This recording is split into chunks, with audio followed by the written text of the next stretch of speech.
Good morning. My name is Sagar. Today our topic linear equations in two variable chapter 4 exercise 4.3।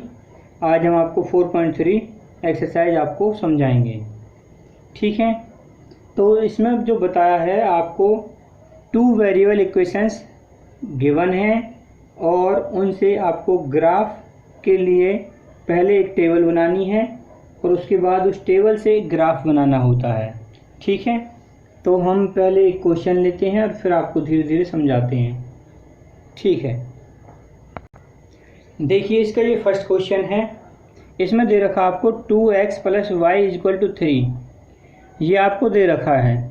तो यहाँ से आप x या y किसी एक वेरिएबल को एक तरफ रख लेते हैं, बाकी वैल्यू को दूसरी तरफ ले जाते हैं। तो यहाँ से 2x को हम 3 की तरफ ले गए, अब इधर जाएगा तो ये माइनस का हो जाएगा। ठीक है, अब यहाँ पे जो ये आपका ये वैल्यू होती है, चाहे वो x है, y है, p, q, r कुछ भी है, उसकी जगह आप वैल्यू पुट कीजिए। जैसे हमने पुट किया अपनी तरफ से x = 1, तो यहाँ 2 × 1 = 2, 3 - 2 1 बच गया। इसी तरह से अब की बार 2 रख लीजिए, फिर 3 रख लीजिए। इस तरह से हम धीरे धीरे वैल्यू निकालते हैं। यहाँ इस तरह से एक टेबल बनाइए, इसमें आपका हो गया x, इसमें हो गया y। ठीक है, आपने x की वैल्यू 1 रखी थी, यहाँ पे 1 लिखिए, तो आपका y सॉल्व करके आया था 1, तो सॉल्व करके आ गया आपका y = 1 आ गया। अब की बार यहाँ ऐसे इसी तरह से कीजिए जैसे आपने किया है, फिर यहाँ पुटिंग x = 2 पुट कर दीजिए, तो ये आ जाएगा आपका y = 3 - 2 × 2। जहाँ आपका इक्वेशन है ना x, वहाँ पे 2 पुट कर दीजिए, तो यहाँ y = 3 - 4, y = -1। तो अब की बार आपने x की वैल्यू 2 पुट की तो -1 आ गया। ठीक है, अब की बार 3 रख लीजिए। अपनी मर्जी है आपकी कि आप कुछ भी रखें, लेकिन इतनी बड़ी वैल्यू ना रखें ताकि आपको ग्राफ पेपर पे जो आपको पिक्चर बनानी होती है उसमें ज़्यादा बड़ी वैल्यू लोगे तो ग्राफ छोटा होता है, या तो आपको यूनिट को बदलना होगा। ठीक है, तो इसलिए छोटी छोटी वैल्यू ले लो जिससे आपकी छोटी वैल्यू आए और ग्राफ बनाने में आपको आसानी रहे। यहाँ आपने फिर x की वैल्यू 3 रखी, तो यहाँ 3 × 2 = 6, तो -3 आ गया। ठीक है, अब ग्राफ कैसे बनाना है वो बताता हूँ। पहले यहाँ टेबल जो आपकी बनी हुई है उसे कंप्लीट कर दो।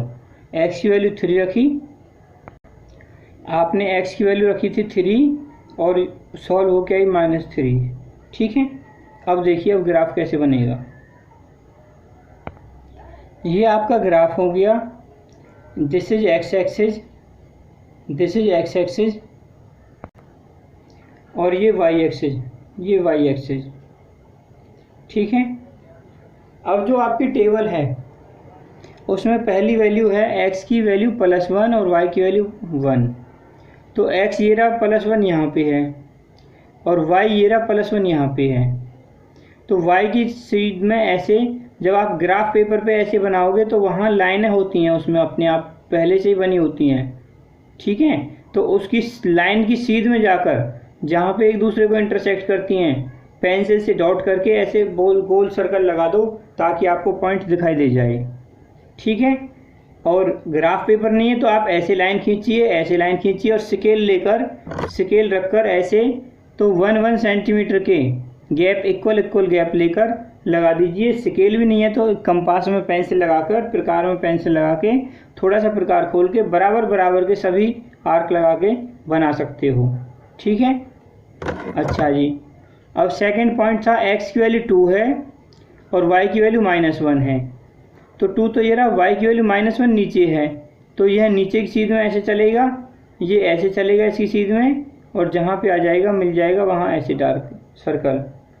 ठीक है, अब नेक्स्ट है जो इसमें अगला वो है, यहाँ पे x की वैल्यू 3 है और y की वैल्यू -3 है, तो ऐसे ही इसकी सीध में आ जाएगा नीचे, और यहाँ इधर y की सीध में फिर ऐसे चलेगा। ठीक है, और जहाँ भी मिलेगा वहाँ से फिर ऐसे सर्कल। तो इस तरह से आपका ग्राफ बन जाता है। अब आप इन पॉइंटों को मिला दीजिए। देखिए कम से कम 3 पॉइंट लेते हैं।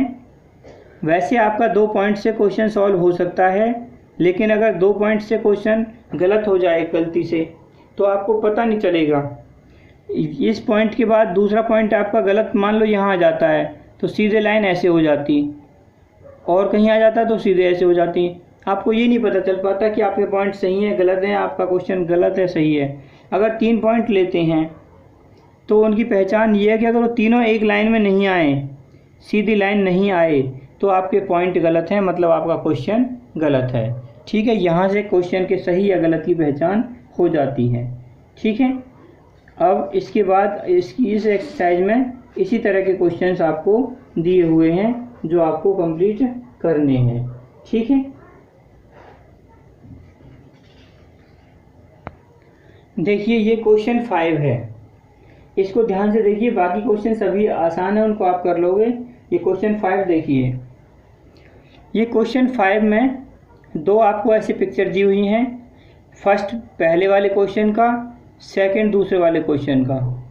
ठीक है, अब फर्स्ट में कुछ आपको इक्वेशंस बनाकर दे रखे हैं, जैसे y = x। इसमें जो पॉइंट हैं आपके -1 1 0 0 1 -1, ये पॉइंट हैं आपके। इन पॉइंटों की वैल्यू को, जो फर्स्ट वैल्यू होती है x होती है, दूसरी वैल्यू होती है y होती है। ठीक है, फर्स्ट वैल्यू x, दूसरी वैल्यू y। इस तरह से x y की वैल्यू लेकर एक एक करके पहले इसमें रखना, सबसे पहले वाले में, फिर दूसरे वाले में रखना, फिर तीसरे वाले में रखना, फिर चौथे वाले में रखना। ठीक है, इन वैल्यूओं को अलग अलग, पहले -1 1 रखा पहले वाले में, फिर 0 0 रखा, फिर 1 -1 रखा। तीनों वैल्यू 3 बार पहले वाले में रखनी है। पहले वाले क्वेश्चन में 3 वैल्यू हैं, 3 बार में रखना है अलग अलग। पहले तो ये रखना है -1 1, उसके बाद देखना है कि LHS = RHS आया कि नहीं आया। फिर रखना है 0 0, फिर आपको देखना है LHS = RHS है कि नहीं है। फिर रखना है 1 -1, फिर इससे भी चेक करना है कि LHS = RHS है या नहीं है। अगर तीनों बार LHS = RHS आ जाए, इक्वल आ जाए तीनों बार, तो वही आपका आंसर होगा, और अगर इक्वल नहीं आता है तो आंसर नहीं होगा।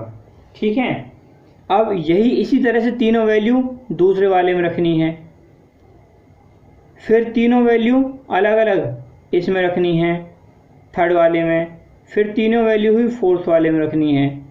ठीक है, और जब वैल्यू रखो तो पहले एक वैल्यू लेना, फिर रखना, उसको सॉल्व करना, फिर दूसरी वैल्यू लेना, फिर दोबारा सॉल्व करना, फिर तीसरी वैल्यू लेना, फिर तीसरी बार सॉल्व करना, और तब देखना कि तीनों बार में क्या LHS = RHS आता है या नहीं आता है।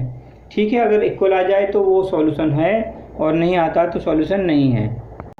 सेम प्रोसीजर इसमें है दूसरे वाले क्वेश्चन में, इनके लिए जैसे पहले वाले में था बिल्कुल सेम टू सेम इसमें है। जो वैल्यू हैं सभी वैल्यूओं को एक एक बार, पहले ये -1 3 इसको रखना है, पहले वाले में सॉल्व करना है, फिर 0 2 को रखना है, फिर सॉल्व करना है, फिर 2 0 को रखना है, फिर सॉल्व करना है। तीनों बार जो अलग अलग वैल्यू आती हैं, फिर देखना है कि क्या तीनों में LHS = RHS आता है या नहीं आता। ठीक है, फिर ऐसे ही दूसरे वाले को उसमें रखनी है। ये तीनों वैल्यू 3 बार अलग अलग करके इसमें रखनी है, फिर इसमें रखनी है, फिर इसमें, इन सभी में चेक करना है। इसी तरह से सॉल्व करना है जैसे फर्स्ट में बताया है। ठीक है, तो आज के लिए इतना ही। Okay, thank you. अगर कोई प्रॉब्लम आती है आपको तो आप मुझे मैसेज कर देना या कॉल कर लेना। Okay, thank you, have a nice day.